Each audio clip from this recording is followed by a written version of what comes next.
Olá, saudações, eu sou Douglas e fica aqui as boas-vindas em meu nome como docente e também de todo o nosso Espaço Casa Ação Cultural para mais uma oficina de teatro. Essa oficina que também vai acontecer totalmente online, totalmente de forma EAD devido aí à nossa pandemia, mas desde já fica também o nosso muito obrigado por cada visualização, por cada um que assiste aqui, né?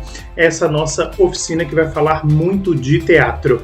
Essa então é a nossa primeira aula, tá? Essa é a nossa primeira aula e agora, gente, então nós vamos começar a falar um pouquinho sobre o panorama atual do teatro no Brasil e também aqui em Santa Catarina. A gente já conversou um pouquinho, né, sobre a história, sobre algumas definições do teatro, o que significa, conceitos bem importantes. Então, para a galera que já assistiu a primeira oficina, tá inteirado, né, um pouquinho do assunto. E agora a gente vai aprofundar então um pouco mais com o panorama na atualidade. Como é que evoluiu o teatro? Então tem um pouquinho de história envolvida aí também. E como é que acontece o teatro no Brasil hoje? Qual foi o marco que propiciou isso, sabe? Também, né, vamos falar de outros conceitos importantes, falando sobre linguagem corporal, sobre expressão corporal.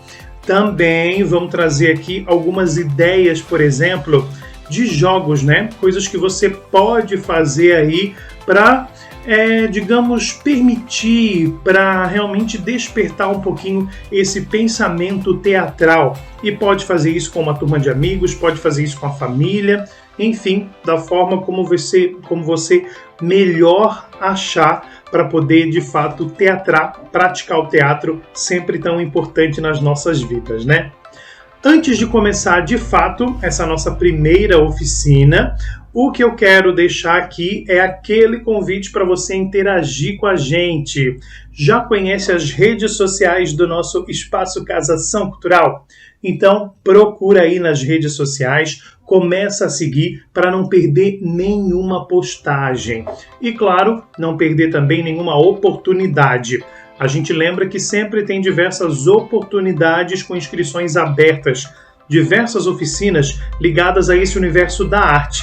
Universo, né, que é tão importante para o nosso desenvolvimento pessoal, para o nosso crescimento, e nós atendemos a partir dos 12 anos, tá?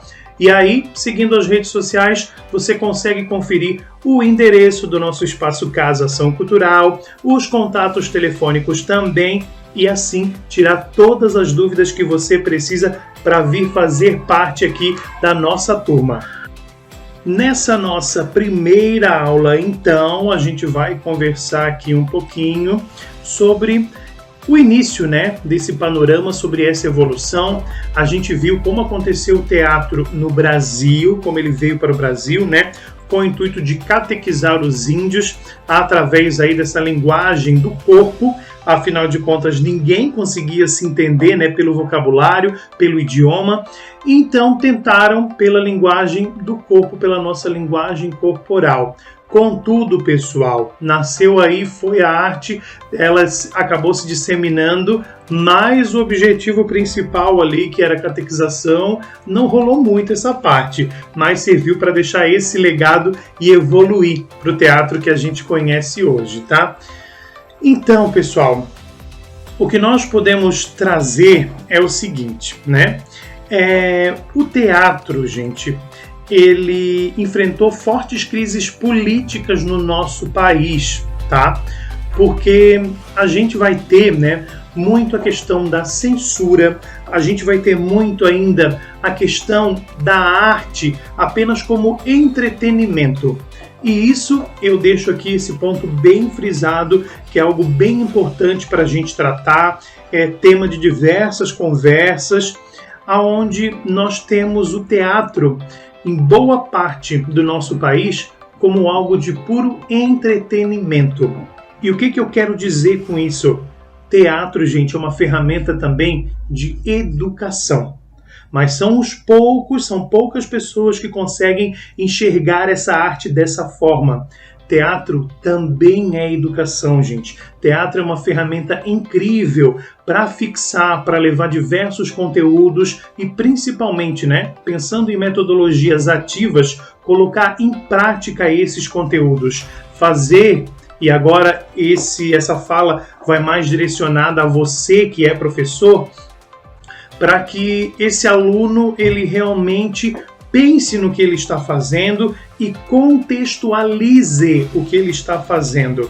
Quer conseguir de fato exemplificar, quer conseguir colocar na sua rotina ou demonstrar através de uma história inventada, através de um roteiro inventado, numa outra rotina, e assim que todos possam ver esse acontecimento, todos possam ver esse conhecimento sendo construído, trabalhado e aplicado no seu dia a dia. Então o teatro vai conseguir fazer isso com muita precisão, vai conseguir fazer isso realmente com muita eficácia. Mas, como eu falei, infelizmente ainda são poucos os profissionais que sabem desse poder. E aí muita gente acaba não lidando com isso por medo, Não lidando com isso porque acha que tem que ser um grande profissional na área. É claro, que a gente tem que ter uma noção. Mas por isso, justamente, está aqui essa ferramenta maravilhosa que é a internet, que nos permite fazer, isso, que nos permite aprender um pouquinho mais, tá? E a gente vai mais para frente falar um pouquinho ainda sobre isso, sobre essa questão do teatro dentro da educação e o seu papel. E aí, continuando então, o teatro, gente, ele passou por muitos momentos difíceis na época da ditadura, na ditadura brasileira. Entre 1937 e 1945, por exemplo, não fosse a ideologia populista que se manteve ativa por meio do teatro, ele teria acabado. Então surgem assim as primeiras companhias estáveis do país, com uma certa estabilidade, com nomes como Procópio Ferreira, Jaime Costa, Odilon de Azevedo, entre outros. Então, essa galera toda, que são referências dentro do teatro, surgem aí nesse período. Também outro período importante foi quando Pascoal Carlos Magno funda o Teatro do Estudante do Brasil, no ano de 1938. A partir dessa data, começam a surgir companhias experimentais de teatro que estendem-se ao longo dos anos, marcando a introdução do modelo estrangeiro de teatro do país, firmando então o princípio da encenação moderna no Brasil. Então, gente, olha só, a partir de 1938, esse teatro moderno se instala, tá? Então, o que eu quero dizer com isso e o que significa de fato essa questão de teatro experimental, companhias experimentais? Significa, gente, que até então, e isso ainda existe, é importante a gente deixar claro que isso ainda existe, companhias que vêm já com um trabalho específico, vêm com uma proposta específica e muito tradicionais, muito clássicas. E a proposta do teatro experimental é completamente outra, tá? Eles não sabem se aquela cena vai de fato dar certo, E só ficam descobrindo na hora da apresentação, junto ali com o elemento público. Qual vai ser a reação desse público, sabe? Então é nesse momento que eles ficam descobrindo essa situação. É realmente um experimento que pode dar certo ou pode dar errado, só vai se descobrir na hora, tá? E aí se tem um novo pensamento sobre teatro que não é só decorar um texto, levar isso para o corpo para levar para a plateia. É mais do que isso. Existe uma série de descobertas psicológicas e também corporais a serem feitas muito antes disso. E que, em algumas vezes, não é preciso nem eu levar para o público. Que o processo de descobertas internas é o que realmente importa. Ou seja, uma leitura dramática, que você já acompanhou por aqui também, vai fazer isso tudo acontecer e vai ser essa parte mais importante, tá? Então, conversamos bastante já nesse vídeo e eu volto em breve trazendo para você, então, mais um pouquinho desse panorama do teatro moderno no Brasil e a gente vai falar de mais marcos muito importantes, tá? Lembrando mais uma vez, não esquece de procurar Espaço Casa Ação Cultural e de todas as nossas oportunidades.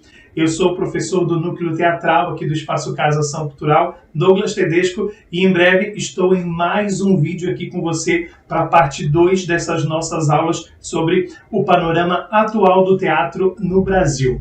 Até mais!